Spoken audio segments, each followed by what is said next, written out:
Não adianta você achar que mostrar serviço é trabalhar muito, não. Senão você vai trabalhar, levar um monte de serviço de um monte de gente para casa e não vai se tornar gestora. Então, não é trabalhar mais que vai garantir o seu espaço enquanto gestora, quando assim for a oportunidade. É a forma como você vai desenvolver as suas habilidades técnicas, comportamentais, de análise e gestão, sua visão empreendedora.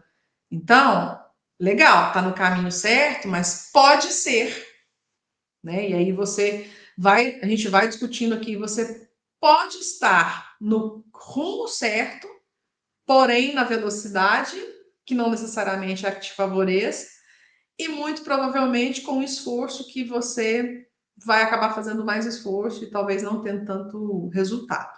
Então, vamos entender exatamente como é esse rumo desse caminho. Inclusive, falando nisso, já vamos mencionar esses erros, né? Para você ser um gestor confiante, seguro e bem-sucedido, o que a gente tem que fazer? Tem que ter uma abordagem consistente. Como que a gente tem essa abordagem consistente?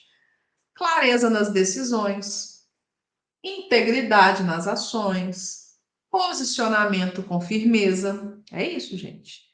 O que são os erros, né? Onde que a gente erra quando não chega nessa gestão consistente? É eu não saber o que fazer, nem como fazer.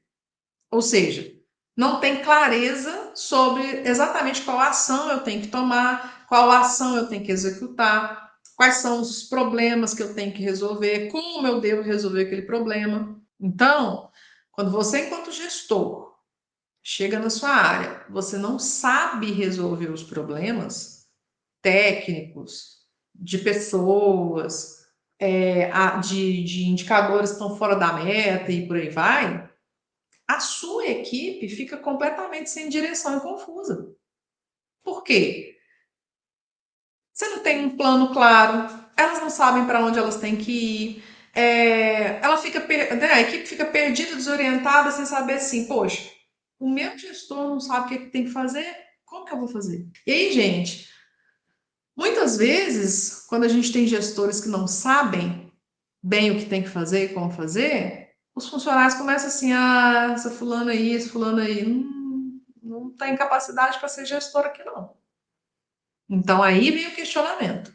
Aí muitas vezes, quando vem aquele pessoal antigo de casa e começa a questionar, eles medem você pela idade, muitos medem pelo tempo que você tem de empresa, mas a medida que mais define é em relação ao conhecimento. Se você sabe o que fazer e como fazer, essas outras medidas não fazem o menor sentido, entende? Então, esse saber o que fazer e como fazer, ele é predominante. E aí as pessoas, naturalmente, sabendo que elas estão no rumo certo, você sabe conduzi-las para o rumo certo, muito provavelmente, se você tem muito ou pouco tempo de casa, se você é jovem, se você não é jovem, isso não vai fazer tanta diferença. Quer ver um exemplo? Imagina que você está com um produto sendo lançado e você precisa de entregar, né? Aquelas entregas, né? Com prazos e tudo mais. E aí, simplesmente, você não tem um plano de execução. E aí, o pessoal começa a pensar: poxa, mas não tem um plano de execução, é a primeira vez que vai produzir o produto está em lançamento, não tem nada, um planejamento. Então, você começa a ser questionado e questionado por isso, porque não tem um planejamento. Por exemplo, outra coisa, tem uma falha acontecendo lá no processo, né? Uma falha acontecendo na fábrica, e você não sabe nem por onde passou aquela falha. Eu tenho que saber exatamente em que botão tem que apertar, exatamente qual a regulagem que a máquina tem que fazer. Isso você vai aprender com o tempo, não é exatamente o mais importante, né? Aprender qual exatamente o botão que o operador vai apertar. Isso aí com padronização de processo, isso você aprende rápido. A questão é você saber, tecnicamente, é você saber, na lógica de processamento do produto, como se resolve aquele problema. Qual botão vai apertar? Eu, para te falar a verdade, trabalhei, a última fábrica que eu fui gerente de operações, Se você pedisse para eu ir na fábrica apertar algum botão na máquina para poder resolver o problema, eu sabia. E não fazia questão de saber.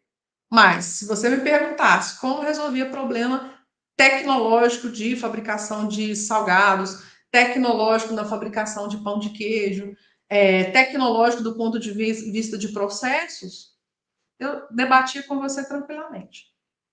Então, não é sobre fazer o apertar botões. É sobre você saber o que fazer, e como resolver os problemas. Então, muito cuidado. Tem gente que acha que para ser respeitado ali pela equipe que é mais velha de casa, tem que saber fazer exatamente o que eles fazem, ou seja, apertar os botões das máquinas para poder fazer o produto acontecer. Não é isso. Você tem que saber o que eles têm que fazer para poder resolver os problemas. E apertar os botões, eles que têm que saber. Entende? Então, saber como resolver o problema vai deixar a sua equipe menos perdida. Ou melhor, saber o que fazer, a sua equipe não vai ficar perdida. Eles sabem que podem contar com você, que você vai ajudá-los a resolver os problemas. Um outro ponto que é importante a gente colocar aqui, que é o segundo erro que eu quero trazer, ele está muito voltado à inconsistência nas decisões. Ou seja, o gestor frequentemente muda de opinião. Hoje ele pensa de um jeito, amanhã ele pensa de outro. Não quer dizer que a gente não possa mudar de opinião, não, tá, gente? Eu falo que a opinião ela depende do contexto que a gente foi mostrado, né? Então, eu tenho uma opinião porque me mostraram um contexto. Se me mostram o contrário, ou se me mostram uma lógica de que aquilo realmente, um argumento, né? De que aquilo tem um outro fundamento, a gente pode mudar de opinião, sim. A gente pode ir pelo que é melhor para a empresa, pelo que é melhor para o todo. Agora, eu ter uma opinião hoje, né, principalmente sobre regras. Então, hoje eu entendo que a regra tem que funcionar de um jeito, amanhã eu entendo que ela tem que funcionar de outro. Aí eu faço a mudança e não comunico para ninguém. Faço só na minha cabeça e pronto. O que a equipe fica pensando? Confusa também, né?